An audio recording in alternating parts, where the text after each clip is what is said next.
Hi, this is William from the Wildwork Initiative for another episode of Wildworkers at Home. What we're looking at here is a nice, simple flower bed which has a good mixture of pollinator friendly plants. They're easy to maintain, look pretty, and good for pollinators. Just take you through some of them. South African daisies, flowering all for lots of the season, actually most of the season. Perhaps these are the longest flowering thing we have in the bed. There's a marigold in here, lovely edible flower. Lavenders, not yet come into flower. Strawberries,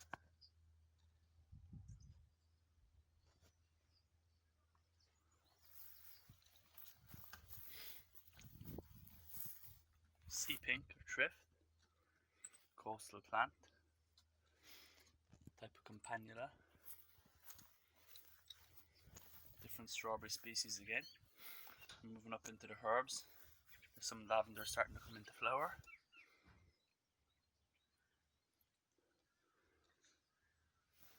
Type of oregano here.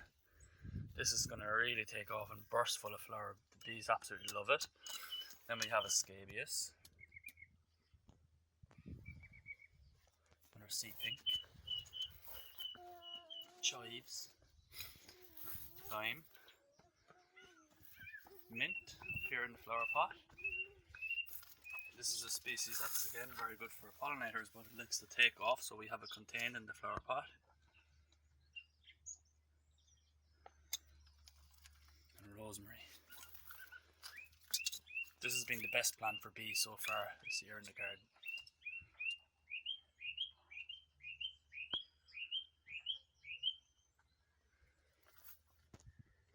And some chives in here. Kids have picked a lot of the flower heads off that now. The flower bed is maintained, chemical free. Got some wood chip in it as opposed to bark mulch, and it's good for feeding the plants, suppressing the weed growth.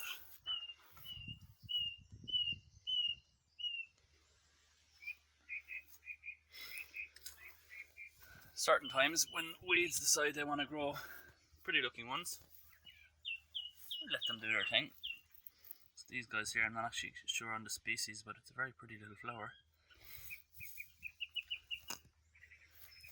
I think the daisy looks quite nice there.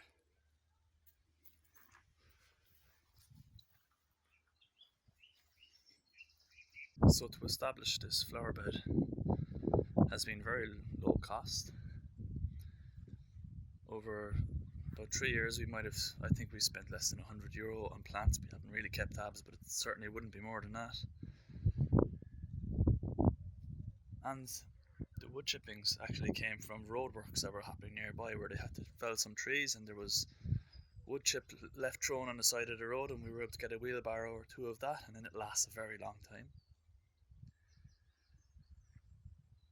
The plants that we've introduced here, I would say about approximately 2/3 of what we've put in has survived. That's, overwintering or just being a good plant anyway. And you're going to get that. And over time you'll build up something that is pretty, you're happy with, and it provides you with flowers at a different time of the year. So even if you look at this right now, of all the plants that are in it, they're not all looking their very, very best right now. But that's nature. You get different flowers at different time of the year. So I would encourage anyone to give something simple like this a go. Keep it easy, nice, simple, wildlife friendly, pollinator friendly plants. That's me, William, from the Wildwork Initiative. Hello everyone, Karen here. This episode I thought I would share with you some of the very low maintenance plants that we have in the garden that are also good for pollinators, like these African daisies. Members of the daisy families are actually made up of many little flowers of two types, disc florets in the center and petal-like ray florets. And you can see this clearly if you watch bees on the flower, like this little solitary bee sipping from each of the disc florets. The African daisies are a great one for filling up a bed.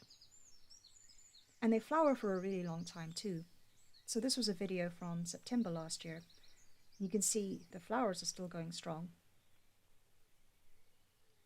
and providing lots of nectar for these small tortoiseshell butterflies, which were really common in the garden.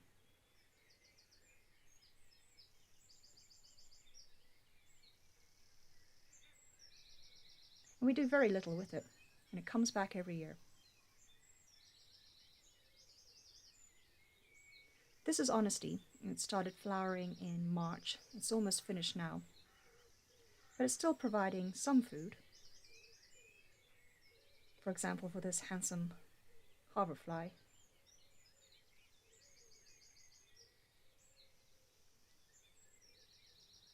It was in full bloom in April last year, and it was very popular with the newly emerged queen bumblebees.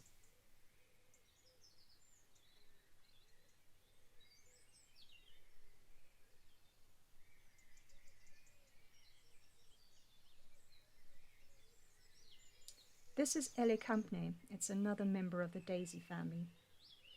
It dies back completely in winter, and it starts growing in the spring. Again, one we do very little with. There's a bit of tidying up to be done in spring, removing the old stems and removing some of the bramble and nettles, but once it starts growing, it shades out all other plants. It's a few hours of work a year, and it's really well worth it, because by August it's in full bloom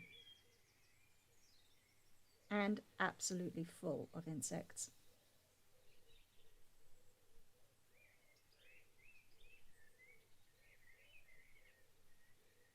It's popular with, of course, the bumblebees, various species of hoverfly, all sorts of little solitary bees, and of course butterflies like this peacock and small tortoiseshell. This striking flower is a cornflower. The variety may be great bluebottle, and it's often visited by the equally striking red-tailed bumblebee. This is actually not a bumblebee I see often in the garden, not on other plants. It seems to like this and one or two others. It's a short-tongued bee, so they often like flowers that they can land on and forage about.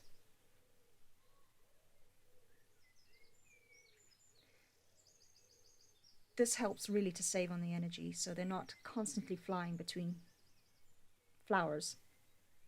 It's also important to have bunches of flowering plants close together like this. Just means they can really get a good feed before they have to find another patch of flowers.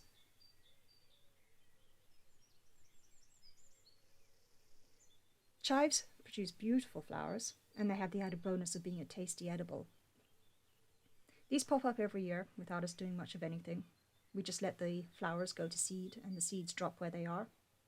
A little bit of compost, mulch, a little bit of weeding, and that's it. So this is the other one that I will see the red-tailed bumblebee on. You can see again, likes to land on the flower, have a good forage around. And lots of nearby flowers for it to move on. Really saving on energy. There's also a couple of trees in the garden that the bees seem to like.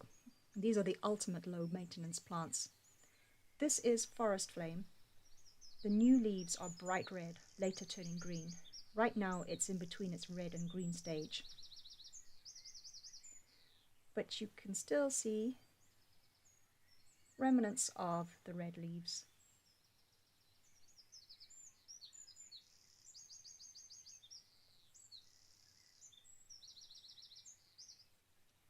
This was last month, a bit redder, but it still doesn't show of how pretty this tree is.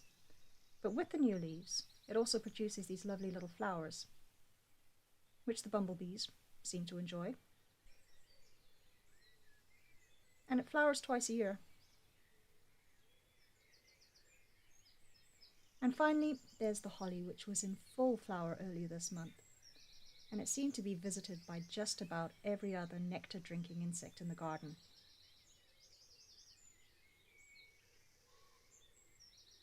This was obviously a really important early source of food.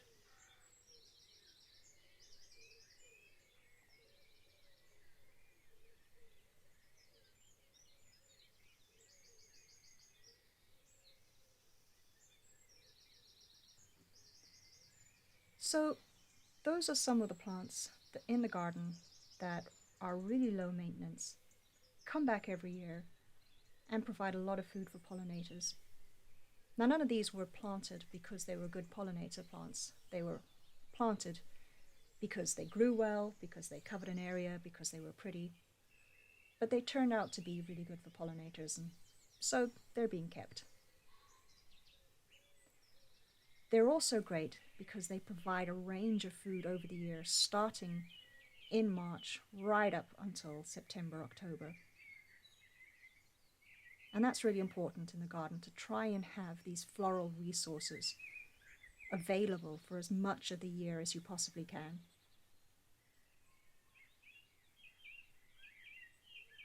So I hope this has given you some ideas of what you might like to have in the garden. And if you have any flowers that you notice that are being visited by bees, please share them with us so that we can share them with others. Thanks, and all the best. From us at Wildwork, take care.